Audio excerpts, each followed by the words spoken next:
todos da TV Cidade. Hoje, o Viajando com a TV Cidade dá sequência às gravações, mantendo todos os protocolos de prevenção ao coronavírus. Mas como a gente estamos mantendo uma distância segura, vamos retirar as máscaras. E hoje o programa tem a honra de receber Pablo Perini, diretor de marketing da Casa Perini. Olá, Pablo. Olá, tudo bem? Obrigado por nos receber aqui, Aline, prazer. Poder trocar essa ideia e certamente vamos seguir cumprindo os protocolos, né? É uma honra recebê-lo aqui e é uma honra como farroupilhense e como viajante que vê tantas coisas lindas pelo mundo e que tem no nosso quintal, né, na nossa farroupilha, uma empresa como a Casa Perini. Muito obrigado, ficamos felizes. Obrigado por estar podendo trocar uma ideia sobre aqui. Então, Pablo, Casa Perini, né, 29. 29, vai completar 100 anos, né? Várias gerações de sucesso. Exato. E de muito trabalho. Bastante. Essa data de referência que a gente usa, em 1929, é quando começou a elaboração dos vinhos no porão da casa do nono, né, do falecido João Perini. Que é teu avô? Meu avô. Que infelizmente não tive a felicidade de conhecer, né? O meu pai foi filho único há muito tempo atrás, coisa que é rara, né, como ele mesmo disse. E o meu bisavô, que foi um imigrante italiano, o Giuseppe, ele veio da Itália em 1876, né. Ele trouxe a cultura da uva e do vinho, e dentre os filhos dele, então, o nono João ficou na região aqui de Farroupilha, onde hoje é a vinícola, que veio a se tornar a taverna Casa Perini, que é o restaurante na parte inferior, e a sala de cursos na parte de cima. Então a gente mantém, né, essa... Então, teu tataravô veio da Itália? Bisavô. Bisavô. Exato, o Giuseppe. Giuseppe. E aí, teu avô, o João. E o teu pai, o Benildo. Exatamente, que foi quem, digamos assim, na parte de fundação burocrática e de começar a empresa de uma maneira independente, que foi quem tomou frente, né? Porém, a gente considera, dentro do universo do mundo, no universo do vinho, a parte de elaboração de conhecimento da terra, terroir, né, que chama conjunto de solo e clima de uma determinada região, mais relevante para a questão da tradição, né? E foi justamente em 1929 que o João começou esse trabalho no porão da casa dele, de uma maneira bem artesanal. E que é preservado, então, até hoje. Isso mesmo, a gente mantém essa estrutura familiar. E só fazendo um parênteses, vocês têm cidadania italiana? Vocês ficaram com esse laço? Sim, nós mantemos. Inclusive, foi através do pessoal do Trentino Alto Adige, que é a região do extremo nordeste da Itália, divisa com a Áustria. E daí também por isso outros colegas aí da região onde a gente se encontra dentro da Serra Gaúcha, obviamente, tem uma micro-região que é uma rota turística chamada Vale Trentino, em homenagem aos imigrantes que vieram daquela região, né? Que é onde então hoje está fica a vinícola, exatamente. Casa Perini. E qual a diferença, enfim, a nomenclatura Casa Perini e Vinícola Perini? Se refere à mesma empresa, né? Casa Perini é o nome e a marca, o logo tem isso. Sim. E a razão social é Vinícola Perini Limitada, mas a gente se refere como Casa Perini mesmo. Porque a questão do Vale Trentino, só resgatando um pouquinho, ela era bastante confusa aí, porque uma época pertenceu à Áustria. Por exemplo, meu avô veio da Itália, mas assim, ele natural da Áustria, né? Sim, e daí também, na questão da cidadania, teve alguns problemas, né? Teve. Porque teve muitas guerras, né? Disputa de território que em dado momento pertenceu a um país, né? E justamente a Áustria e extremo norte da Itália, né? Que é uma região que eles chamam também de Sul-Tirol, que é o sul da região de Tirol, que pega... que é uma região linda, que é lindo, montanhosa pra caramba, né? Tem os picos dos Alpes. A Cortina d'Ampezzo. Exatamente. É lindo, né? É muito, muito bacana. Os Dolomitas. E tem até os que habitam lá hoje em dia, boa parte deles se consideram meio alemães, até pelo estilo de cultura, por falar um sotaque que não tem nada... proximidade também com a Alemanha. Perfeito, e com a cultura que se estende da Áustria, exato. Tem mais similaridade com o anglo-saxão muitas vezes do que os latinos. Essa Itália ali, dessa região com a Toscana, com o sul, parece outra Itália, né? Exatamente. Né? Bem... nossa, arquitetura, tudo. É um país minúsculo com uma diversidade gigantesca, né? É muito interessante. E vocês, a tua formação, queria que falasse um pouquinho do Pablo Perini dentro da Perini, enfim, certo. Então, tua trajetória. Eu, na parte acadêmica, estudei publicidade e propaganda, né, com habilitação em comunicação social e marketing. Então foi um curso voltado para propaganda propriamente, mas que eu achei interessante por ter um viés também estratégico no que se refere à gestão e marketing, né? Na parte de pensar mais gestão de marcas, estratégias de longo prazo para a empresa, voltada aos 4Ps, né? Que passa para o comercial também, distribuição e outras questões, que apesar de eu não executar propriamente hoje, acho que ajudou a dar umas noções legais e ajudar a trocar figurinha com os demais setores da vinícola e integrar as pessoas. E a tua trajetória profissional sempre foi na Perini ou teve algumas experiências em outros segmentos ou outras empresas? Eu trabalhei por um breve período no setor de publicidade mesmo, né? Nessa área de comunicação dentro de agência. Ainda na época da faculdade em Porto Alegre eu fiz estágio por um tempo enquanto estudava e depois voltei para cá, né? Morei em Caxias, trabalhei mais um ano em agência e depois fui para a vinícola. Uhum. Mas a vinícola fez parte sempre, enfim, né, da tua vida, né? Sim.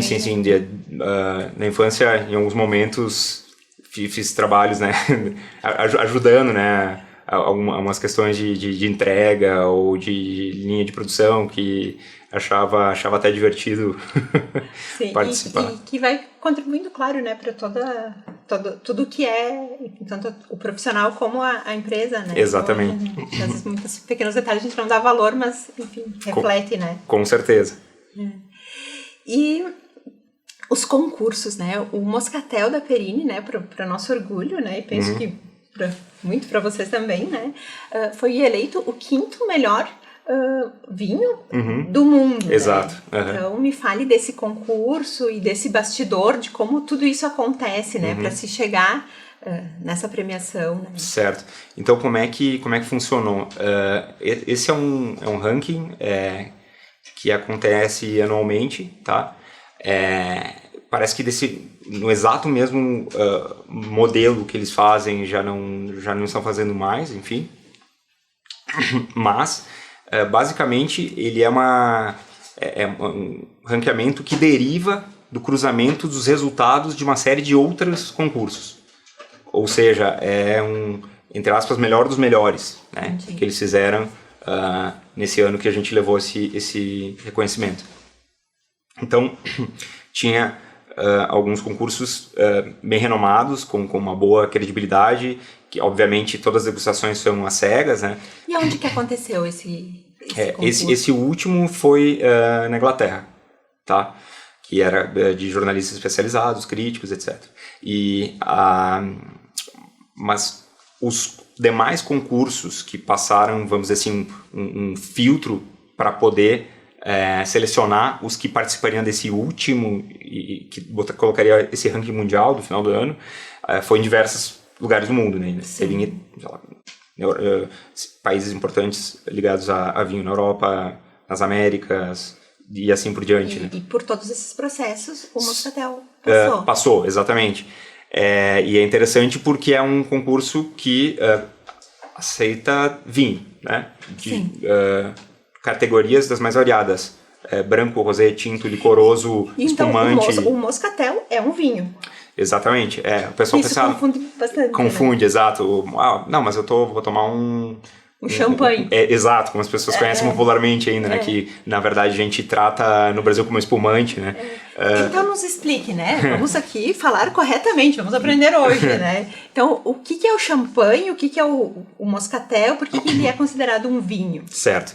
O champanhe, então, é um termo que se adotou pela fama construída em cima dessa bebida que tecnicamente falando, é um espumante. O champanhe em si, ele é um espumante, porque ele é um vinho no qual o gás natural dele está retido na garrafa, né? Todo o processo de fermentação que faz Isso independe da uva. Independe da uva, né? Toda uva... É o processo de fermentação. Toda uva gera um espumante em potencial, né? Aí no processo você pode reter o gás carbônico ou não. Claro que tem todo um passo a passo para fazer isso. Não é tão simples assim, para fazer do jeito correto, mas invariavelmente, ao elaborar um vinho, mesmo que seja um vinho tranquilo, que não quer dizer que tenha um vinho nervoso. É o vinho não espumante, é o vinho que não tem gás, né? O vinho tranquilo. Tranquilo e o espumante. Para elaborar o vinho tranquilo, você, no processo, vai gerar gás carbônico também. Faz parte da fermentação. No entanto, para o espumante, você retém o gás natural, essa pressão, que é uma borbulha tão fina, tão delicada e agradável, né? Porque ela é derivada da própria fermentação, não é carbonatada, como uma água com gás ou um refrigerante, por exemplo. Né? Então, champanhe é a região onde surgiu esse estilo de vinho, espumante, e por terem promovido muito fortemente a região de champanhe associada a esse estilo de bebida, como sinônimo uma coisa da outra, se consagrou no mundo inteiro, as pessoas chegam a chamar dessa maneira. Basicamente é isso, mas no Brasil o nome correto é espumante, na Espanha seria sect, na Itália spumante e assim por diante. E então, na verdade, se tem, né, como leigo, a ilusão, né, que o champanhe é caro. Tá. E realmente todo champanhe é caro, ou tem champanhes mais com preço inferior, simplesmente porque ele é produzido na região de Champagne? Via de regra, ele é muito mais caro do que a maioria dos espumantes em geral. E esse é um dos objetivos, muitas vezes, de trabalhar por uma denominação de origem, né? Que é a questão da região, né? De fortalecer a imagem da região e poder fazer com que a percepção de valor das pessoas ao adquirir ou consumir um produto vinculado a essa origem seja superior, né? Vou consumir champanhe, é melhor. Mas é uma construção de marca, não deixa de ser. Né? E eu acho que uma coisa muito interessante, que inclusive puxando agora para o Moscatel, Farroupilha está fazendo, é não se balizar só na questão do melhor ou pior. Né? Que é meio generalista demais. Num universo baseado em diversidade, como é o do vinho, que acho que é uma das coisas mais interessantes do mundo do vinho, né? Se você vai, sem querer desmerecer outra categoria, se você vai no supermercado para a gôndola de sabão em pó, por exemplo, não vai ter tanta variedade, tantas origens, né? Ninguém vai, esse aqui é sabão em pó da região da Serra Gaúcha, né? E não tem tanta... Porque a origem também modifica. Exatamente. O paladar, tem uma série de questões da safra, os tipos de uva, um universo bem cativante, né? E você está muito ligado à experimentação também. Então, a questão que eu estou comentando, os moscatos de Farroupilha, eles têm já uma indicação de procedência reconhecida. E é um trabalho nesse sentido que se faz, para ajudar a comunicar a tipicidade. O que é isso? São um conjunto de características de cor, aroma, sabor, estilo, né? Me corrija se eu estiver errada, salvo as diferenças, é parecido com o champanhe. Exatamente, que vai ter as suas também, e vai ser, de certa forma, uma garantia para o consumidor de estilo ao adquirir. Tem as diferenças entre eles, mas ele tem uma linha, né, que vai ser seguida. Tipo, os produtores vão ter, claro, as suas peculiaridades, mas ao saber que há um moscatel da indicação de procedência, um moscatel de Farroupilha, se sabe o que esperar já de antemão. Isso é importante. E, claro, né, se faz um trabalho esmerado, com uma série de regras para plantio, para a elaboração do produto, que vai tornar ele muito interessante, com diferenciais em relação aos que não tenham esse tipo de reconhecimento muitas vezes. Interessante. E pandemia, né? Ficamos em casa. Ainda, de certa forma, estamos em casa, né? Como foi a questão do consumo de bebidas durante a pandemia? Olha, foi surpreendente, tenho que admitir, porque a nossa primeira reação, assim como acredito para outros setores da economia, né, da indústria, pensamos, poxa, né, recessão total, as pessoas vão, por não estar podendo trabalhar, vão ter menos poder aquisitivo, vão querer consumir menos, né? Então a gente mudou muita coisa de estratégia, inclusive na minha área, né, fiquei super preocupado, a gente teve cortes de marketing, etc. Mas, surpreendentemente, o consumidor, ele acho que buscou no vinho não diria um refúgio, mas um caminho de encontro com uma certa indulgência, né?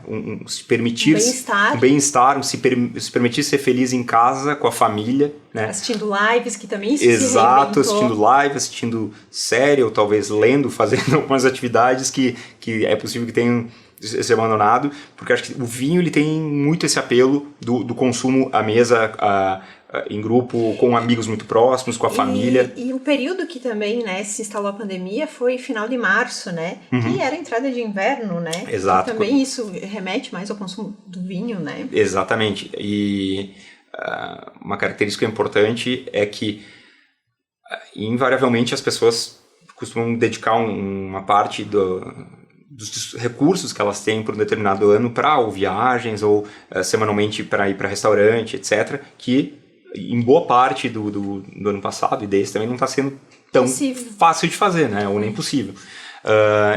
E com isso, elas querem curtir a vida ao mesmo tempo. Então, talvez aumentou o ticket médio de itens um pouco mais sofisticados no supermercado. O restaurante foi trocado pela exatamente. casa, né? Ou as delicatessen, né? As enotecas. O pessoal acabou comprando mais vinho ou migrando para vinhos superiores, né, em relação à elaboração, né, mais complexos, etc. E foi interessante porque, de alguma maneira, óbvio que é uma lástima o fato da pandemia, mas pensando quanto a o consumidor abrir os olhos para o vinho nacional como algo muito interessante, foi uma decorrência também da pandemia, pelo cenário de economia, de alta do dólar, né, de perceber que se tem um acesso fácil, melhorou a distribuição bastante em relação ao vinho, obviamente a melhora que vem ao longo de muitos anos de qualidade técnica dos vinhos brasileiros corretos, que expressam as suas propostas. Então, acho que isso tudo colaborou a favor bastante em relação ao aumento do consumo, da apreciação, e não só aquele consumo trivial, assim, digamos, também um interesse pelo universo, de querer fazer curso, acompanhar live, que nem você falou. É muito legal, porque é um hábito, né? A gente acredita que com isso as pessoas vão incorporar algo que, se feito de maneira correta, com moderação, um estilo de vida que é legal, enriquecedor. Normalmente acompanha cultura, a pessoa quer viajar para as origens, quer saber de como surgiu, né? Onde tem vinho tem civilização, né? Já se diz. E através disso se puxa um novelo aí de curiosidades que amarra com muita coisa legal, geografia, história, né? Vinho é tudo isso. E mudou alguma coisa na estratégia de marketing quando, enfim, porque não se esperava, né? Se sabia que tinha um vírus na China, que estava chegando na Itália, mas a gente não imaginava que ia chegar aqui, né? Sim. E no marketing mudou alguma coisa na estratégia? Como é que foi essa questão? Eu acredito que a característica mais evidente assim de mudança que se teve foi de um esforço maior em canal online, né? Porque é onde o nosso apreciador de vinho, o consumidor, acabou ficando mais, né? Acabou tendo mais tempo em casa, com essa curiosidade de consumir informação, né? Então acho que redobrou essa questão de... A compra online também com vocês aumentou muito? Também. Tiveram que modificar alguma plataforma ou já estavam estruturados? Já se tinha alguns canais pré-estabelecidos para isso. Obviamente a questão de loja física também permaneceu funcionando desse jeito. Eu acho que boa parte do consumidor tem essa questão de, com vinho, gostar do presencial, né? Para poder analisar informação no contrarótulo, se por exemplo, a garrafa for transparente, saber como é que está a coloração do produto no próprio ponto de venda, e ouvir o consultor de vendas, que é fantástico, né? Tem muito supermercado que tem esse tipo de serviço, né? Informação ao vivo.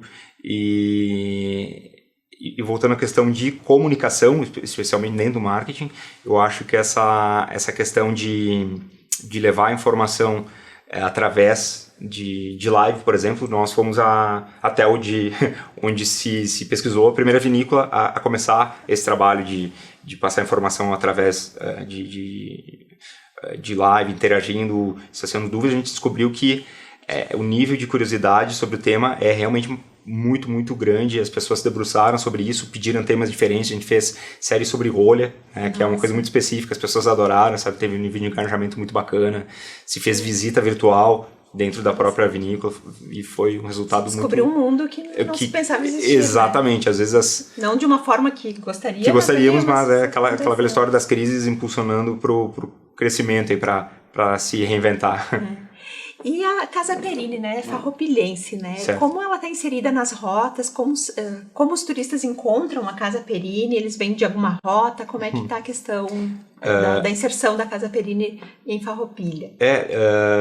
Então, basicamente, estabelecendo esse link geral, Farroupilha, pensando como uma entidade que catalisa as vinícolas, existe a AFAVIN, que é a Associação Farroupilhense dos Vinicultores, que através da João Carlos Tafarel, que é um sujeito muito, muito bacana, muito competente, ele foi encabeçando o projeto do indicação de procedência no Moscato de Farroupilha, foi um grande agregador dos produtores e mapeou, né?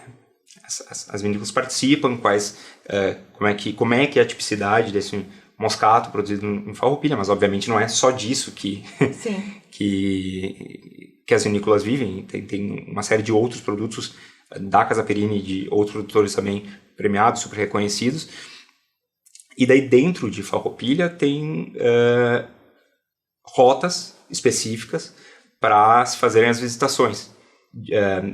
Daí é com caráter mais turístico mesmo, e essas vinícolas, a maior parte delas faz parte da FAVIN, que é uma associação, como comentei, farroupilhense, e que ajuda a centralizar temas com caráter de eventos, como por exemplo o Festival Moscatel, que acontece em Farroupilha.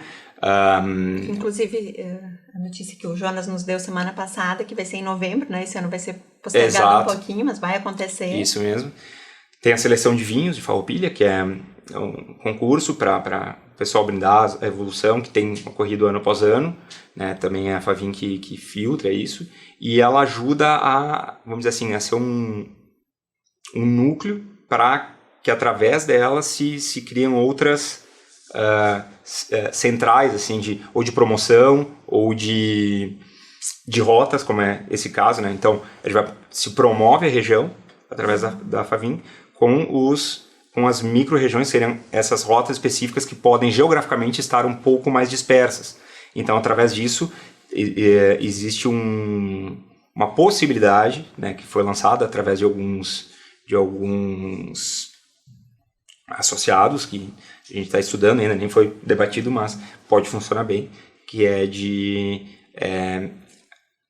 comunicar os diferenciais e os participantes dessas rotas específicas pontualmente. Então, se sabe que dentro de Farroupilha existe, por exemplo, onde nós estamos hoje, que é o Vale Trentino, lá na Casa Perini, tem uma série de vizinhos nossos e arredores aí da região que também estão inseridos, com atrativos diferentes, não só vinícolas, né? Porque turismo, quanto mais rico, mais diverso, melhor. Sim. Tem a linha Jansen, tem a Burati, que é outra região, o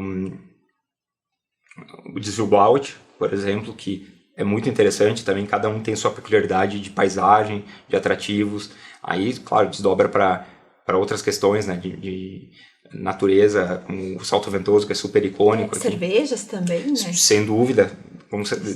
Estão muito, né? Com ótima qualidade. Né? Exatamente, e só agrega para quem quer visitar, né? Não se divide, né? Se junta. De forma alguma. Não divide, soma, né? Exatamente. Essa é a ideia. E, né, como tu falaste no início, né, da nossa conversa, a Casa Perini vai completar 100 anos, né? Isso. E quais são os planos, né? Enfim, já se pensa em algo comemorativo esses 100 anos, apesar que falta alguns anos, mas enfim, o tempo também passa tão rápido, Pois né? é. Então, quais são os projetos da Casa Perini? Por hora não tem nada especificamente pensado comemorativo à data, né? Certamente. Específico, mas é bem provável, né? Acho que pede. Pede, né? Por si só, né? A gente vai fazer uma surpresa aí, sim. Mas falando em projetos atuais, tem a questão de no turismo que até talvez possa ouvir com mais detalhe posteriormente. E também sobre produtos, acho que a gente está fazendo um exercício interessante aí, que é de deixar evoluir de uma maneira que se consiga colocar no mercado alguns itens com uma guarda além do trabalhado, né, trivialmente, vamos dizer. A gente teve algumas safras importantes, né, e se identificou nelas potencial para itens específicos, tanto de vinho tinto superior quanto de espumante, e se está com alguns segredos aí nas caves, vamos dizer, para lançar. Alguns tesouros. E acho que é bacana, porque isso já existe de fato, e a gente está se controlando para dizer, não, esse é um produto para esquecer por enquanto, de fato, né? e conseguir nos surpreendermos para depois tentar surpreender o mercado. Acho que o caminho, pelo que a gente tem acompanhado de evolução, tá bem interessante. E eu ganhei um presente aqui, né? E eu queria que me falasse que vinho que é esse. Tá legal. Então, esse é um vinho rosé, né? Tranquilo, como a gente comenta, né? Não é um espumante. E, aliás, eu acho que é um exemplo. O vinho rosé como categoria, ele simboliza algo que o Brasil, de uma forma geral, talvez a Serra, sabe fazer muito bem, que é essa questão de vinhos jovens, frescos, frutados. O rosé, né, essa é uma curiosidade, como é esse no caso, feito da maneira clássica, ele parte totalmente da uva tinta, né? Muita gente, ao se questionar, como é que é feito o rosé? Claro, mistura do branco com tinto. Sim. Né? Ou então é da uva rosada, mas não é bem isso, né? O rosé, como manda o protocolo tradicional no rosé fino, você seleciona uma uva tinta com um perfil que está adequado para o que o enólogo quer daquele vinho. No caso aqui nós utilizamos a Merlot, que é uma uva que se adaptou muito bem ao terroir, né, um conjunto de solo e de clima aqui da região. Colheu ela. E ao começar a fermentação, né, junto com as cascas, até certo ponto se separa a casca, separa a parte sólida e o resto de polpa e de semente, para que fique só com uma parte da tonalidade que está na própria casca. E deixa uma questão de paladar bem interessante, assim, bastante frescor, uma acidez interessante, depois uma nuance de pitanga, assim, morango de fundo, que eu acho que vai agradar nesses dias quentes aí que estão fazendo. Combina muito com o clima de agora mesmo. Exato. Bom, Pablo, né? Tinha tanta coisa ainda para te perguntar, então já fica o convite para uma próxima oportunidade. Quero saber também um pouquinho do teu mundo, que sei que gosta muito de arte, do que inspira, né? Fora de Farroupilha, trazer essas inovações para cá. Então já fica o convite para uma próxima oportunidade. Muito obrigado. Eu agradeço pelo convite. Eu que digo, foi um prazer estar aqui. Quando puderem, estejam na Casa Perini para brindar aí com a gente também. Obrigada a todos. E agora a gente vai conversar com o Anderson, que é diretor de enoturismo da Perini.